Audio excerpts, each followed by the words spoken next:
announcement, everybody. Please make sure your microphone is on mute while the presenter is presenting. Thank you. Thanks, sir. All right, make sure I ask the Zoom question we've been asking for 2.5 years. Can everybody see my screen?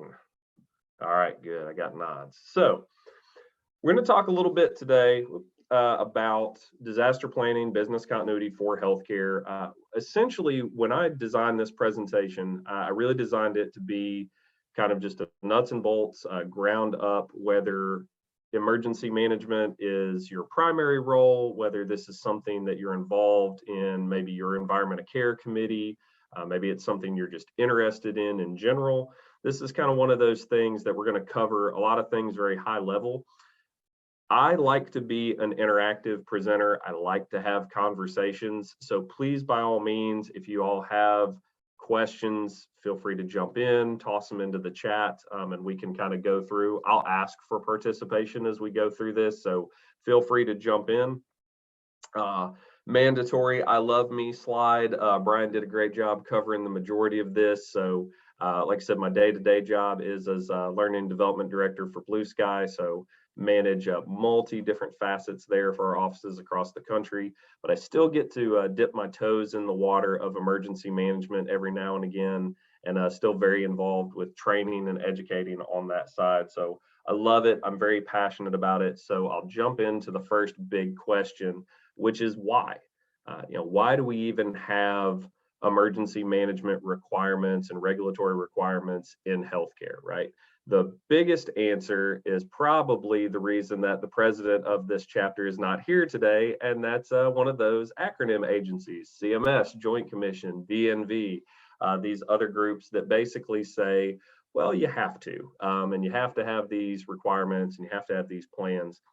But if we really dive into it and we think about why should we have them, right? If you were explaining this to somebody and you were saying, well, the reason we have this is Joint Commission tells us we have to, or CMS tells us we have to, you're not going to get a lot of buy-in, right? It's hard to get much past doing the bare minimum.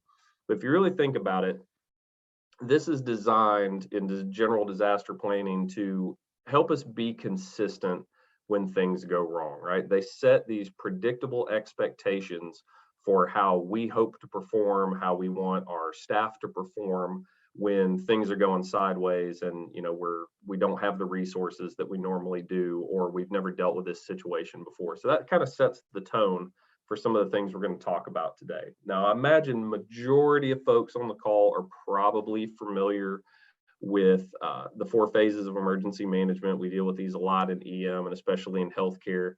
We kind of run this gamut of mitigation, preparedness, response, and recovery, right? And this is this never-ending cycle that we use both in our planning stages, but also in a real event, right? So mitigation are the things that we do before to make us a little bit more resilient. Preparedness are those activities where we start to test and we train and we educate. The response phase, generally the shortest, but often the most intense, right? These are those minutes, hours to maybe days where we really have to get things up and running under stress. And then we get into the recovery phase, which is days, weeks, months, years, if not ongoing recovery. If you think about some of the larger events that the U.S. has experienced, especially thinking with this group, right, we deal with the wildfires on the West Coast, and that recovery can take several years to get back to quote unquote normal, if we ever fully get there, right?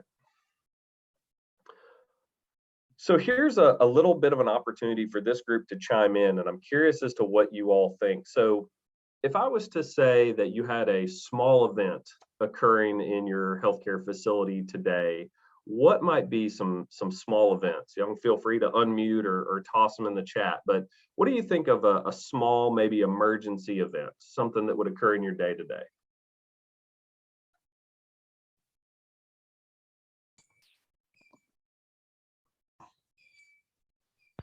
Flood. Is that what you want to hear? Flood. That's a good one. I'm looking for that. So flood is a good one. Yeah, I think like your picture shows, some sort of water problem. Hopefully it's clean water, but not necessarily. All right, clean water definitely makes for a smaller event. So These small events we're looking at, these are kind of the characteristics of them, right? And there's a few different layers to this. So they're somewhat common events, right? These aren't things that are really unique or overly challenging. You know, they've happened before, they're going to happen again. We deal with them fairly often. They have a low to medium impact on our operations, right? So we can kind of work on them, or we can get around them without them shutting a unit down or completely, derailing something or having to cancel elective surgeries or anything of that nature. They're also usually within our scope of normal practice. So this means your teams could respond to this without resources being taxed too much. You know, maybe we got to get a little bit more hands on deck. Maybe there's some urgency to this. Maybe we even need a little bit of external help. But ultimately, these types of events are what I always call the bad day at work events, right? This is the story that, you know, you go home and somebody goes, hey, how was your day? Or what happened at work? And you got to vent this event out, right? Because, you know, somebody was working and they did something silly and they caused a leak, or, you know, somebody didn't maintenance something correctly and it shut down. And so now we're dealing with something. Could even be a more natural event, right? Maybe we had some severe weather that rolled through, right? Depending on the part of the country that you're in, or maybe you're just dealing with some things. But these are small events that we can usually manage pretty effectively. So now let's talk about the large events. What are these large emergencies and disasters that we could deal with? Phil talked about one a minute ago, which would be mass casualty or active shooter situations. But what are some others? What keeps this group up at night? Power outage. Power Earthquakes. outage, yep. I see a Fires. loss of power and data connection. What'd you say, Phil? Fires and needing to Fires. call Brian to get more filters. Earthquakes. Earthquakes, yep. So depending on where you're at, those big natural events that become natural disasters, those are the things we worry about, right? Earthquakes.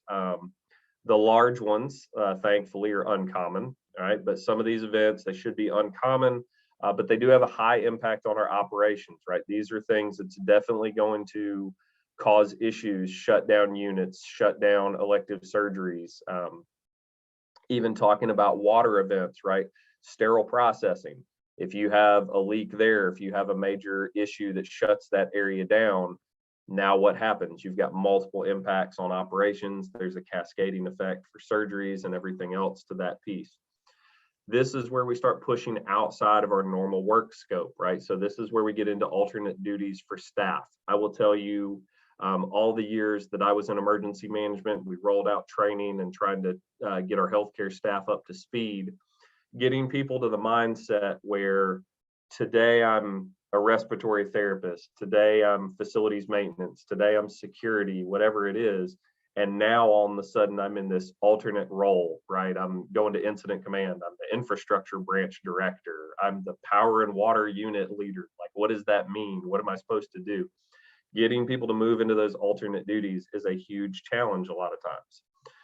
Our internal resources get taxed. They very quickly become unavailable. One of the biggest resources that I focus on is our human capital, right? Our people resources, because stuff will deplete quickly, but human beings, physically and emotionally, we wear out pretty quickly, right? So you've got to plan for that. And you've got to kind of look at, how do I rotate staff out? How do we deal with these different things?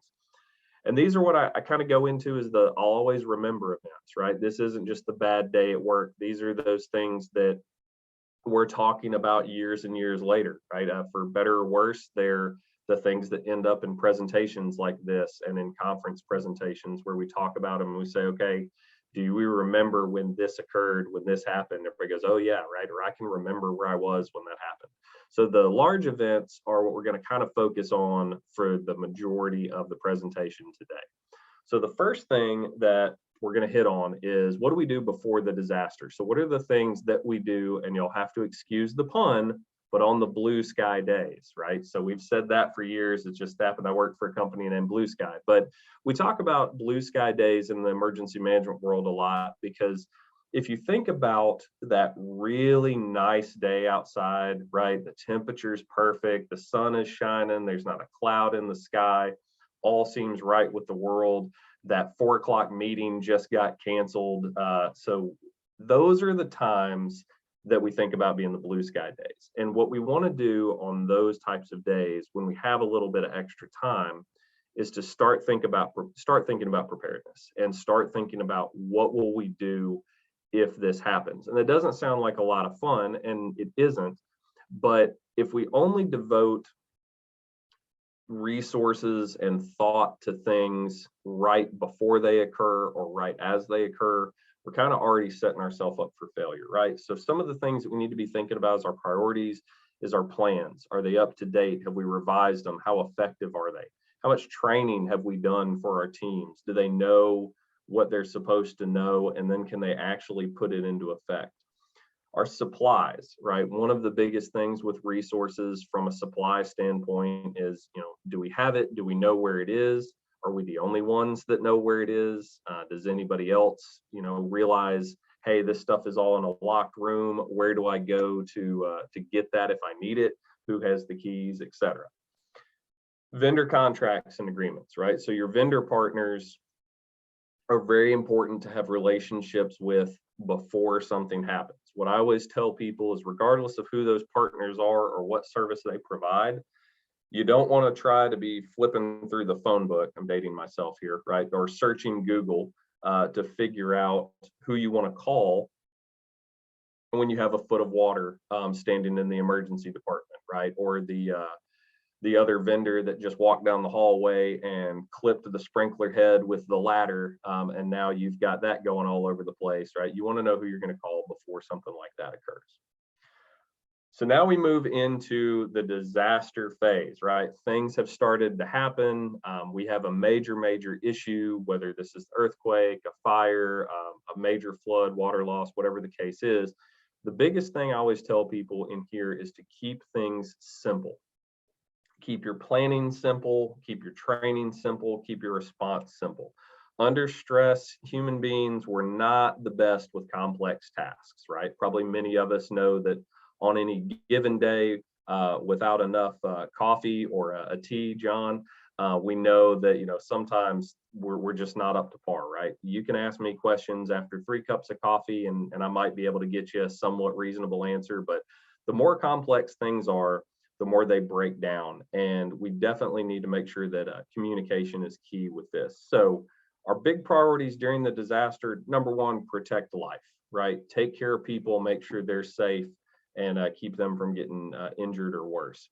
The next thing is protect property. Now, we may have already experienced a disaster to the level that property is damaged. So this is where the kind of mitigation and response piece comes in. Let's keep it from getting any worse. Let's keep the situation from deteriorating further. And then we want to try to protect our supply chain, right? So making sure that we can still get resources. And we know really through the pandemic and everything else now, this has become more and more problematic. And probably everybody on this call knows as well, just because we had the pandemic doesn't mean all the other disasters and emergency events stopped happening, right? We had to deal with simultaneous events, or what we call cascading events. And the supply chain issues that we've experienced has been a big part of that. The other piece of this is to maintain as many of our services as possible. One thing that I've seen over the years is kind of a quick desire to just shut certain things down. My executive team that I worked with in healthcare was a big fan of, we do a disaster drill and they're like, cancel all the elective surgeries. And I'm like, okay, do we need to do that right now? Because essentially we're burning our wallet, right? So you have to make good decisions. You have to think about things. Keep your services up as much as possible. And we'll talk about that in a little bit with business continuity. We should actually try to maintain the status quo as long as we can and only shut things down if it's absolutely necessary.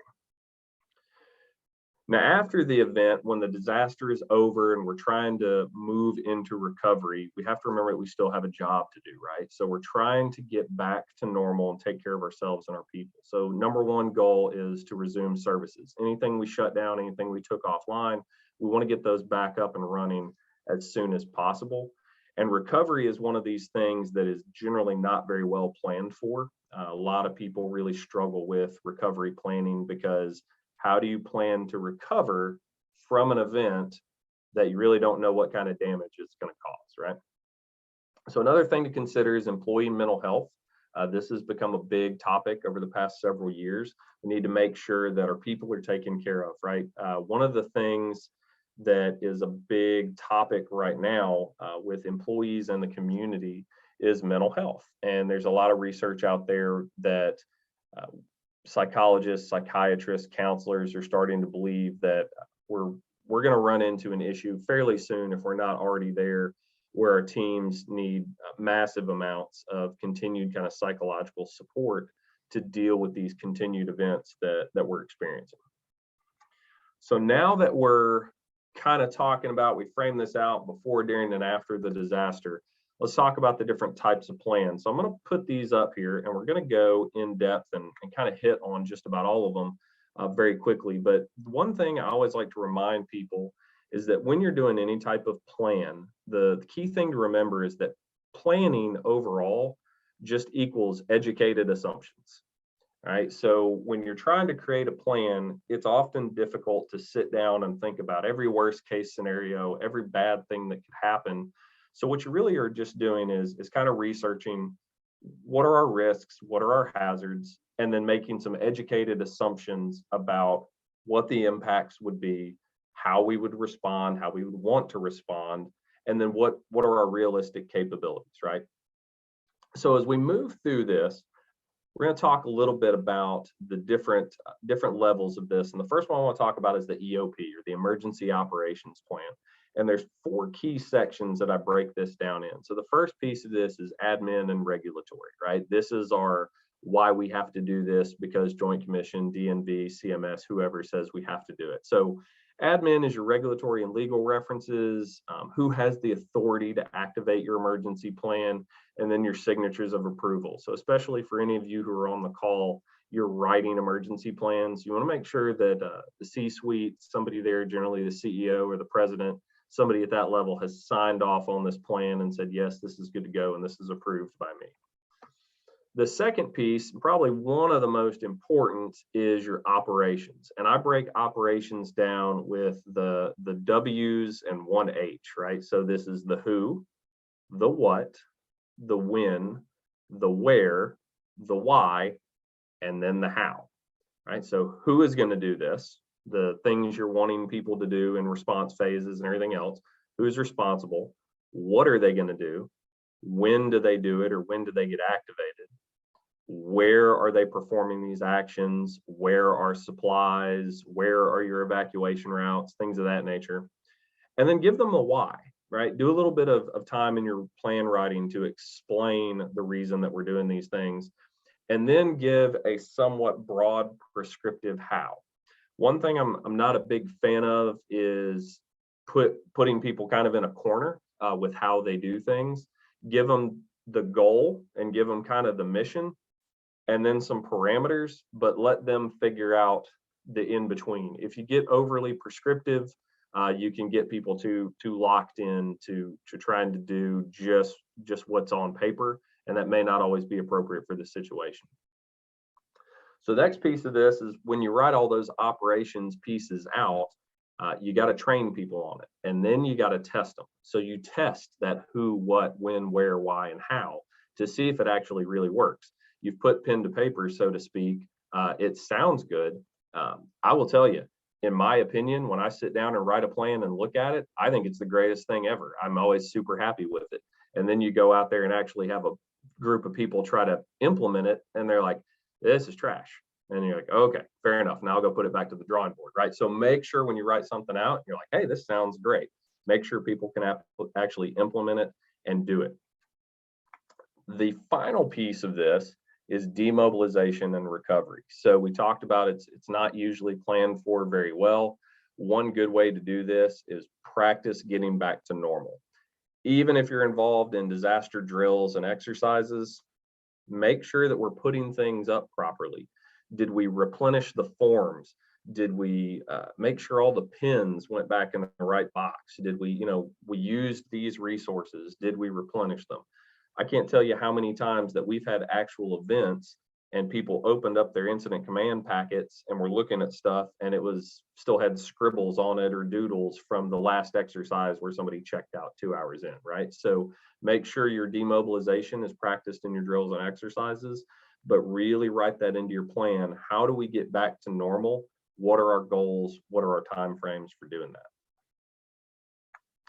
Now, continuity of operations plans, I want to shift for a minute because these are different from our main emergency operations plan. And we're going to come back to this slide again later, but I want to cover just a few things right now as a high level overview, right? So there's about 8 components to a good continuity of operations plan. And we're going to go into all these 8 components here in a little bit when we shift gears. The next thing I want to talk about is communication. So for all my airplane fans out there, you should recognize this scene, and you hopefully have it playing in your head right now. One of my favorite quotes that I've ever heard was from Irish playwright George Bernard Shaw. And Mr. Shaw said, the single biggest problem in communication is the illusion that it has occurred. And if we think about communication, right, as human beings, we love to talk. We communicate with people all the time, but we don't always communicate with the intent for other people to actually understand. And this is where we run into a lot of issues in our planning phase, but also when communication breaks down in disasters. We say it, but did they really understand it? So I break down communications plans into 4 phases. As information comes out from your team or from your command center, we have to account for who is receiving the message, how are they going to receive it, right? So the first one is employees. We have to make sure employees are informed and communicated with constantly, right? It's a stress mechanism that people want information as much as they can get it. So we need to make sure we give it to them. Next thing we got to worry about is our patients and visitors, equally as important as the employees. They're going to ask questions. They're going to want to know what's going on. Hey, what are you doing to fix this? What are you doing to solve the problem? So we got to make sure we account for how we talk to them as well. The third piece, maybe not everybody's favorite, but a necessity, is the media. Who talks to the media? How do we communicate with them? The answer to this question is very simple. Trained and approved public information officers. We don't just have anybody and everybody toddle out and start talking to the media. It is a recipe for disaster. If you're not a fan of being on camera, the one thing that you can still do is say, hey, our media policy is I'm not allowed to speak with the media unless it's approved. I apologize. I have no information at this time. Don't stick your hand out and say no comment. They love that, and you'll be all over the media despite your best efforts, especially if you're in a leadership position. So the next one is your community partners and your vendors. Don't forget that you're gonna at some point want additional help. You're gonna want resources. How are you going to communicate with these people? Not only is this in the messaging, but also the technical side, right? If phones are down, if email is down, how would you get a hold of these people? And then where do you hold the contact information? I will tell you, I'm an old school person. I love having digital lists, but I also like a good old just notepad with some phone numbers in it. But if you have a good vendor that you work with, their number and contact information should be in your phone, or you should have their business card saved somewhere. Don't just rely solely on, oh, I'll be able to look them up in the email and things like that. Have alternate plans for how you're going to communicate with people. Now, this next one, I don't want to hype it up too much, but it's probably one of my favorite slides, because what I didn't tell you all in the beginning of this is I am a Memphis, Tennessee boy, so I do speak Southwest Tennessee English. But I also speak movie quotes, and I have a love for movies, and this is probably one of my favorite ever. I don't know that the movie Kong Skull Island was exactly an instant classic for movie buffs, but if you have seen it, this was a phenomenal scene where this entire platoon, basically, or a regiment of military is attacked by King Kong on the island. They crash, they go through all this, and Shea Wiggum's character basically sits down, opens up a ration, and just starts eating lunch. And one of the guys says, how can you eat at a time like this? And he says, it was an unconventional encounter with no tactical precedent. We did the best we could. job well done, we survived, let's have lunch, right? And I love that when I talk about annexes and appendices, because the annexes are these action-oriented plans that help us prepare and give guidance for managing unconventional encounters. These are those things that we're not used to. They're these uncommon events. Everybody's going to respond a little bit differently. So those annexes, they're not written in stone. They're just a document that gives employees guidance on how they can respond appropriately and to help them make some good decisions. So the best things about annexes, they should be action and results oriented, and they should be written for your response personnel. So when you write these, when you document them, make sure that they are for the groups that are actually going to be using them. Write them for that level. The next three are your appendices, right? So these are your kind of different things that cover your multiple potential events. These get into your planning guides. They can include lists, charts of information, guidance for operations level personnel, but this can be really anything you want, right? These are just your attachments at the end of the plan where you say, hey, you can reference this here or there, but your annexes and appendices are something you don't want to forget, right? So action oriented and then supporting information is a good way to put it. So the last type of plan I'm going to talk about before we move on is an incident action plan. And for most of you who have been responding to events throughout the pandemic, you're probably familiar with these. You're familiar with setting up the hospital incident command system and utilizing this 9-step process. So I won't go through all these bullet by bullet, but they are steps that you need to be aware of that help guide you through an actual event. So you won't have this plan prepared before anything happens. You will write this once the command team gets together and you kind of start assessing how you're going to respond to the event over time. So these will change multiple times during an event. You may have a plan for an hour, wad it up, throw it out the window, and write something completely different, right? But the planning P or the incident action plan, these are things that you need to be familiar with, especially if you have kind of responsibility for emergency management within your organization. So we've talked about all these different plans now, right? So now I'm going to give you some things that you need to think about for what makes a good plan. And the simplest answer is the plan that works for you and your organization and your people. There's plenty of templates out there. There's plenty of people with opinions on what a good plan is or isn't. But I will tell you the common themes that I see are length, right? If the plan looks like War and Peace, nobody's going to read it. It's going to sit on the shelf or it's going to sit in the digital file. I'm going to open the PDF and I'm going to go 538 pages. All right, fellas, we're winging it, right? And then they're going to go off and just figure it out on their own. Short plans, concise bullet points tend to be the best. Remember, we're putting this into place under stress. Make it simple. Next thing is the audience. Who are you writing it for? We tend to write plans for surveyors. We need to be writing it for the staff that's going to be handling the event at 3 o'clock in the morning on a Saturday on a holiday weekend. If your plan cannot be implemented by your frontline employees who are actually doing the work, you don't have a good plan. We talk about this all too often at like the executive level, the director level. We show it to our surveyors and the surveyors like it, or maybe they've got some tweaks. But in reality, if your frontline teams can't use the plan, it's worthless. It's just a bunch of paper and it's a bunch of big PDF files sitting around. Next thing with this is searchability, right? So again, let's say we've got a paper copy of the plan, or I'm trying to pull something up on a laptop.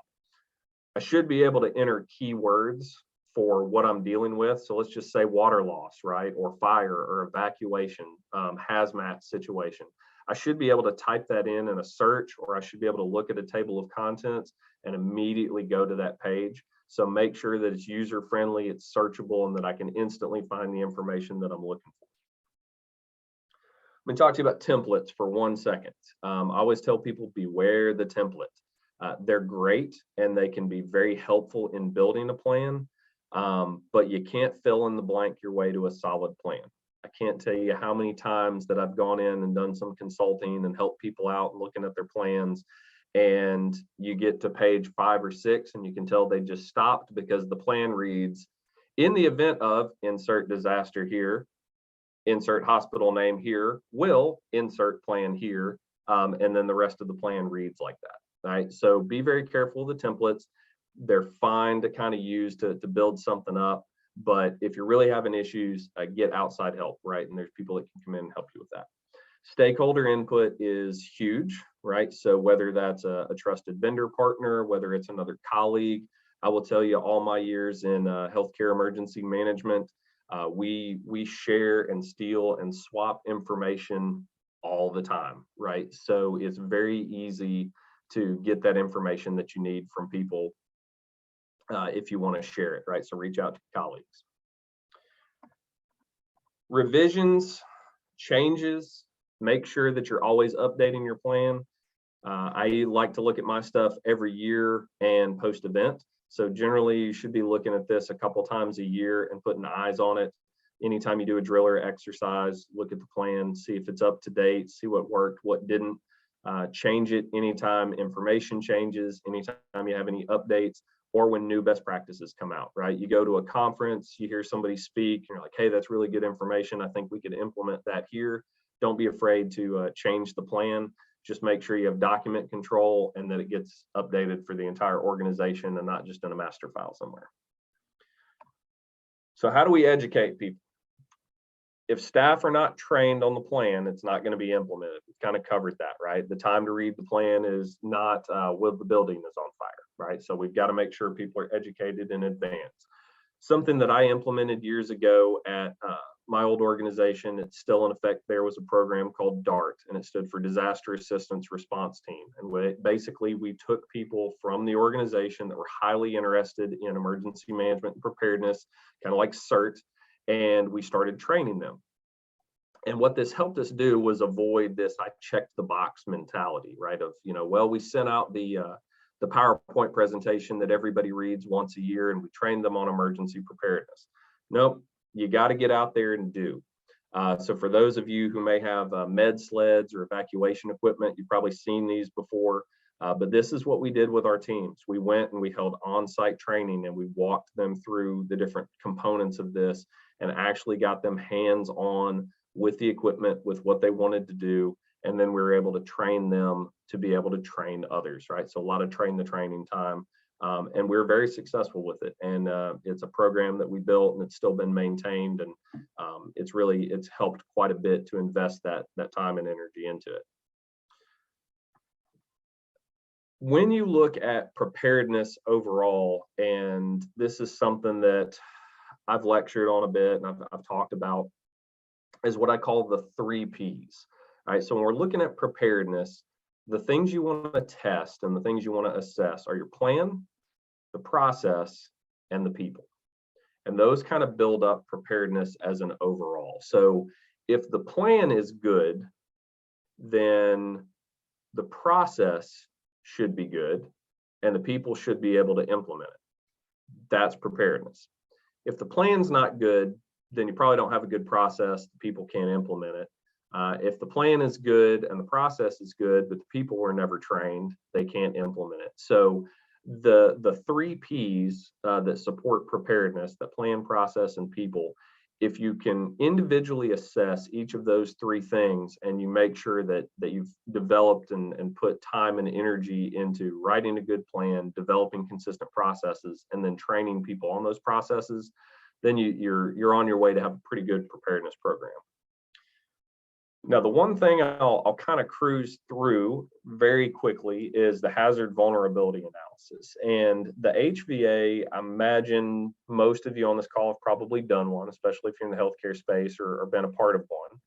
And the HVA kind of gets into that plan piece, because if your HVA is not good, you don't have a good plan. The HVA is 100% the foundation of your EOP. It identifies all your relevant hazards, right? So relevant hazards are a big piece of this. What are your actual risks? what are your concerns, and then what are you prepared for, right? How much time and energy do you put into preparing for these different events? And then keep in mind, the HVA, like a plan, is constantly evolving. This is a living document, because if you spend a lot of time on developing plans for how you would respond to a water loss, or how you would respond to an evacuation, or an earthquake, right? Your preparedness should go up. And we'll talk about this a little bit. Some of you may be familiar with this model. It's the Kaiser Permanente hazard vulnerability analysis. So if you look at these different sections here, what's the probability this is going to occur, right? How likely is it? And then if it does occur, what is that impact? How bad would this event be? How much would it impact people and property in the business? But then what are our capabilities, right? Because we spend a lot of time on preparedness, and we have a solid internal response, and we've got an external response. It's pretty solid. We've got those good vendor relationships. We know that we have good support from the community responders and maybe our county or state responders. Now we kind of offset that balance a little bit. And I always like to go through this and show this very quickly, because the HVA can be very tricky a lot of times, and it can mess people up. Make sure you are really giving a good look at your numbers and your data when you fill this out, right? So I always tell people, if you're in Oklahoma and you have a high risk for a severe thunderstorm, but a low risk for a tornado, something isn't right on your HVA, right? So if you're thinking about a West Coast, y'all probably don't have a big fear of a blizzard in Southern California, right? But yet I have seen people, they go, well, it could happen. I'm like, it could. If you're in a disaster film, anything's on the table, but in reality, probably not very likely. So let's not spend a lot of time and energy there. But this list right here is a good way to kind of think about it, make sure you're doing your HVAs appropriately and guiding other people to do it, where the impact, the lower the number, the better it is on preparedness and response. The higher the number, the worse it is. And that's kind of it's a converse scale, right? Because you want low impact, but a high level of response. So making sure we get those 1, 2, and 3, what's good, what's okay, what's bad. Low impact, high response is very, very good. So I'm going to shift gears and talk about business continuity is one of the last things we're going to hit on today, and then I'll try to get done and maybe answer some questions or give you all a little bit of time back in your day. So with healthcare, we don't, in my opinion, we don't often think about it as a business in the way a lot of other organizations think about themselves as a business, right? We're very deeply involved in caring for our communities, caring for people. And so the business aspect sometimes is a little bit further removed, but we are a business and we're not immune to the damages from disasters, right? If you look at going back to Hurricane Katrina, Memorial Hospital in New Orleans closed their doors. If you all have never read the book 5 Days at Memorial, I would highly, highly recommend you read that book, being in the engineering and disaster management space, because it directly deals with the impacts that Hurricane Katrina had on that facility. But if you also look probably from just recent events, from the wildfires to hurricanes to tornadoes to just power outages, general things that have occurred, flooding, all these natural events that have impacts on healthcare facilities, we can shut down, we can close, and we can have long-term effects. So we're not immune to this fact here.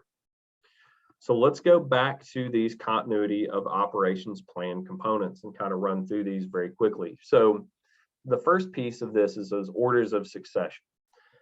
Who is next in line to be in charge or to make decisions? This is very critical when you're looking at long-term recovery, because one of the things we don't like to think about necessarily, but what happens if leadership is impacted and no longer able to make decisions? That's something that needs to be determined and sort of documented, especially from a legal perspective, far in advance of an event, because otherwise you're going to end up with a bunch of people arguing in a room that they're next in line or they're next in charge, right? So we need to make sure that's documented in our COOP, our continuity of operations plan. Next thing is delegations of authority, right? So some of you on this call may have delegated authority to make decisions in the absence of other leadership, right? And to run through these things. We need to make sure we figure out what our mission essential services are. So we talked earlier about shutting down elective surgeries and things of that nature. What services do we want to maintain if at all possible? And then what do we do when we can't maintain them? And what's our decision for shutting those things down? Same thing with staffing. How are we going to get additional staff in? How are we going to care for them, adjust those ratios? How do we utilize volunteers if they show up, right? How do we move people into new roles? Communications, it hits on both sides. With continuity communications here, we're basically really worried about the technical side. How do we continue to communicate as much as normal, right? Is this, radio? Is it satellite phones? Is it, backup communications? Is it runners where we're literally writing messages down on paper and having them taken to different departments, right? So that's a piece of it. Records management, just about everybody here, I would assume, is on an EMR system now, right? Electronic medical records. How are we going to work without electronic medical records? You probably have a good amount of people in your organization who have come out of nursing school or medical school and never done a paper chart, right? So make sure you're practicing with your downtime forms, make sure you have those, make sure they're a piece of this. With the facilities and closure piece, I would say for this group especially, this is a big one. If we shut down a facility or we shut down pieces of a facility, where do we move those services? How do we identify different facilities? How do we set them up effectively? And then moving into reconstitution, if we close and we reopen, right, what has to happen now, right? We have to get our commissioning agents out, right? We have to get all these different groups. We have to get approval to open. We have to check and verify that everything's back online and everything's working the way it's supposed to. So I would say planning for reconstitution and closure for this group today is probably one of those big things that you all should make sure that if you're not directly like over emergency management, but you should have a seat at the table with an environment of care or some level, really make sure that you have good reconstitution plans in place for getting back into your facility. So a couple things that I always write down and kind of guide my planning process for any continuity of operations plan I write is just some basic things, right? And the first piece of this is how do we maintain our services in a disaster, right? So again, the goal being to stay as normal as possible for as long as we can. And that's kind of number one. So how do we do that given the worst, possible situations? And that can be everything from generator power to med gas, to just, basic kind of life-sustaining services and surgeries and everything of that nature. One thing to keep in mind is that this is a specific plan addition to your other emergency plans. So you can always ask yourself what needs to be different or what is different about continuity of operations. Keep in mind, this is specifically focused on keeping the business components running. So this isn't your disaster response. This is just how are we going to continue to do what we do when a disaster has impacted us. So just as a follow-up to that, keep in mind the COOP, like recovery, it's often poorly practiced and it's often overlooked because it's a lot of times continuity of operations gets tied into IT a lot, right? How do we keep IT infrastructure up? How do we keep the phones on? Things of that nature. But it's so much more than that. Because when you get down to the basis of continuity of operations, it's about being available for our communities and keeping things running so that people can still have access to healthcare services. So one of the last things to hit on very quickly is the economic impacts and challenges. So here's what happens if we don't do continuity planning or we have poor continuity planning. So the first piece of this is personal, right? Employees can lose their jobs or steady employment because the facility shuts down, especially for an extended period of time. That has impacts obviously on the business. The business loses money. We don't have the ability to recover quickly or if at all, right? And we just decide, nope, the damage is too great. We didn't plan for this. So now we're not going to open, which then has economic impacts, right? Because now people are out of work. There's lack of an access to care. So this is a huge ecosystem effect that comes about from not planning on how to keep the business operating. And then long term, this impacts the community, right? So if you think about healthcare within the community and how critical that is and how big of a need it is for the entire population, if we can no longer provide those services to the community, now we've not only impacted the business, but we've impacted multiple outcomes for the individuals within our community that most of us probably got into healthcare to some degree because we believe in that mission of taking care of people and being there for them at their greatest time of need. So that's why I always focus on continuity of operations as well, because keeping the business running is a very critical component. So I want to follow up with some quick, simple thoughts just as a recap, and then I'll open this up to questions, turn it back over to Brian. So number one, keep it simple. The simpler, the better in your planning, in your training. Show people just what they need to know, keep it to the basics, and kind of move on from there.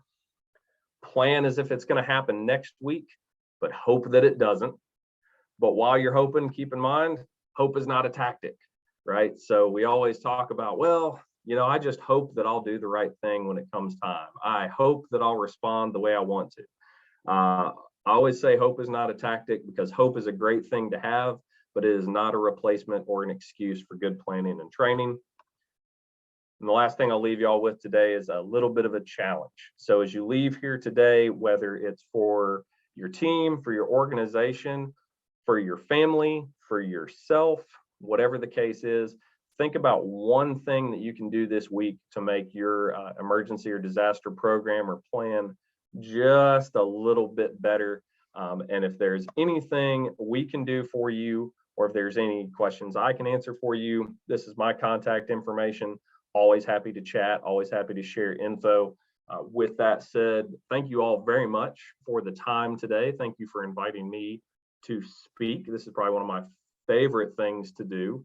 But I always like to tell people that your time is the most precious commodity you have. And I hope that I've used it well this morning. So thank you all. I appreciate the opportunity. Chuck, outstanding presentation. Thank you so much for all that information. I'd like to open up the time now for any questions for Chuck in regards to all the information that was presented.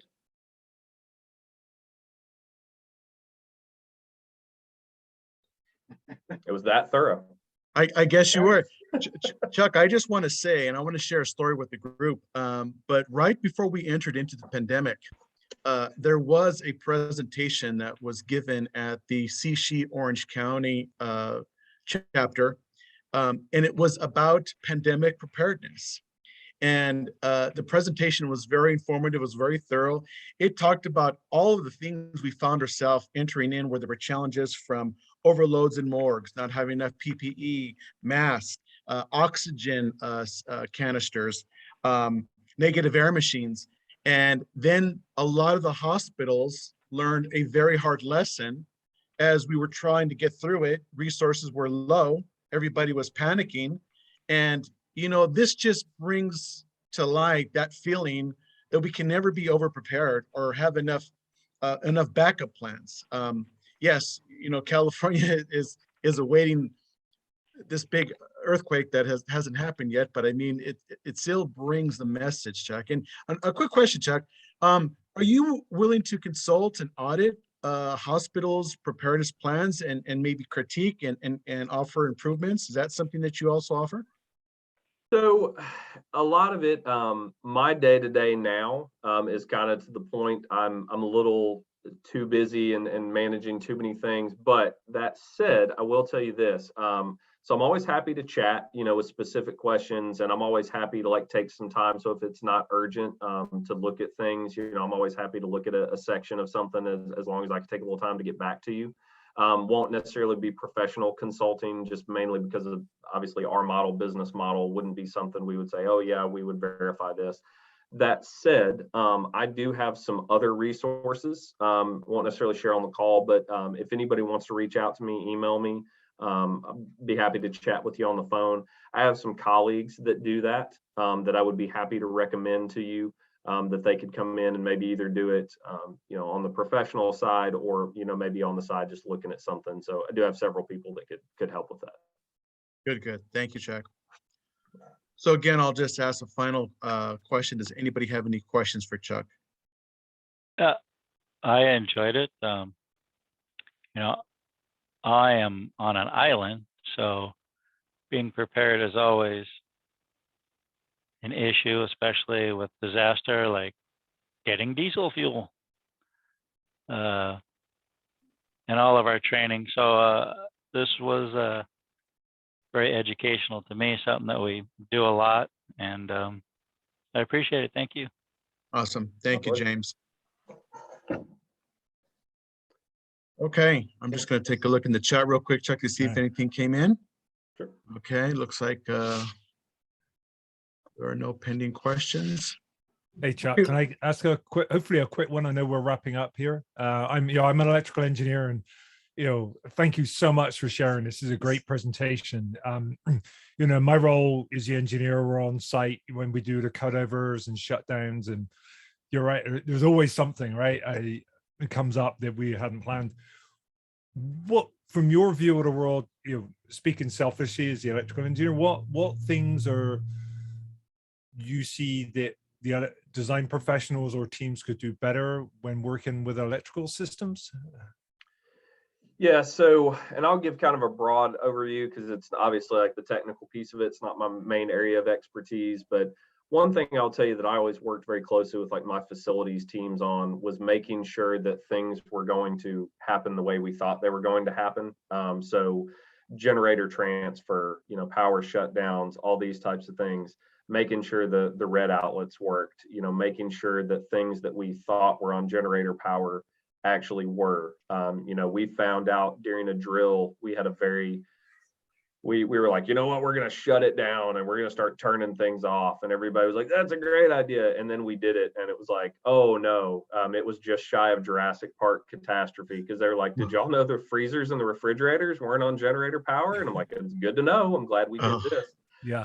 So it's one of those things. I have a saying, some of you may have heard it. It's not unique to me, but I heard it years ago, that FAIL stands for first attempt in learning. So we failed the exercise because things weren't on generator power. The electrical systems didn't work the way we thought they did, but it allowed us to find that out on a blue sky day, on a controlled environment. Right. And then we were able to pretty rapidly get it fixed. That's a good way to kind of beat out the budget piece of this. Hopefully I'm not getting myself in trouble with any financial people on the call, but we were like, hey, we found an issue and we need to get this fixed immediately.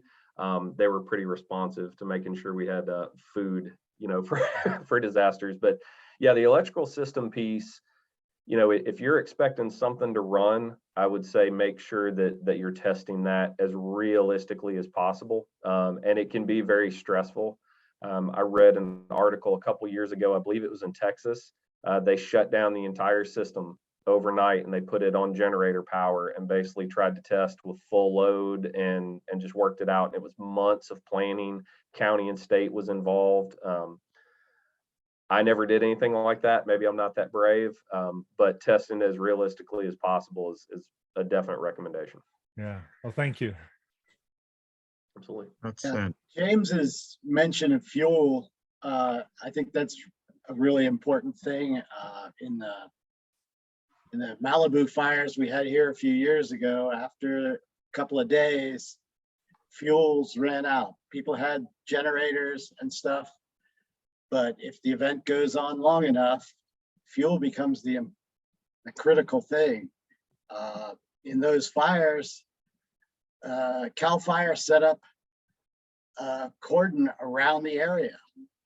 Nobody in or out. Yep. There was no way to bring fuel in if people were still inside that area. The local CERT team set up a relay going around the barrier by using boats and jet skis to take fuel off the beach, past the CAL FIRE cordons and then download it back into Malibu to the parking lots and get people the fuel to restock their generators. Yeah. There's two things that are true of disasters, right? Nobody appreciates logistics until they need them. And necessity is the mother of all invention. Well, yeah. Can I maybe just add something? I'll give you like a better one, and this will make it quick. A couple of years ago, when we had the PSPS, called for a fuel service, but because the power was off at the fuel service depot, they couldn't open the gate. Yeah.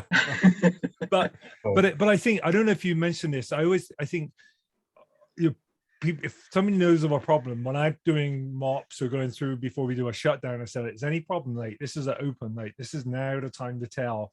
Somebody thinks, oh, maybe that's not on your critical power. They want to tell my boss. How do you deal with that? Just having it open, because it's better to share it there and then before you're actually, doing the shutdown.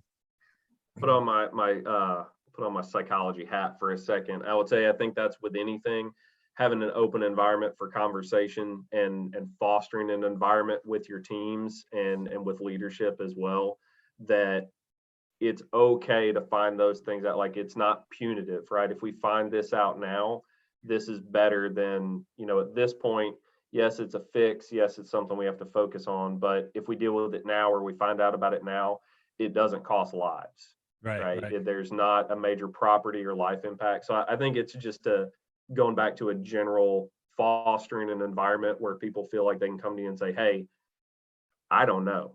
I'll tell you all the time. Even like I said, I work down at FEMA and doing what I do with Blue Sky. Like, most of the people that work with me, they'll tell you I'm the first one to walk in a room and I'm like, hey, what are you doing? Well, what does that mean? Explain it to me.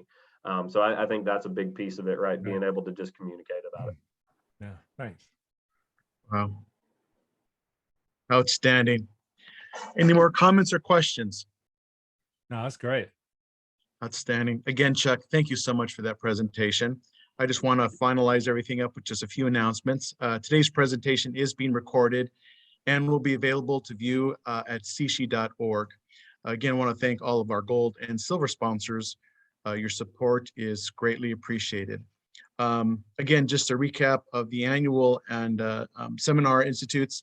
CSHI's 49th Annual Institute will be held June 1st through 3rd at Resort Creek. So if you haven't sent in your application, please do so immediately and send that. You can send it to Beth, who's on this call as well.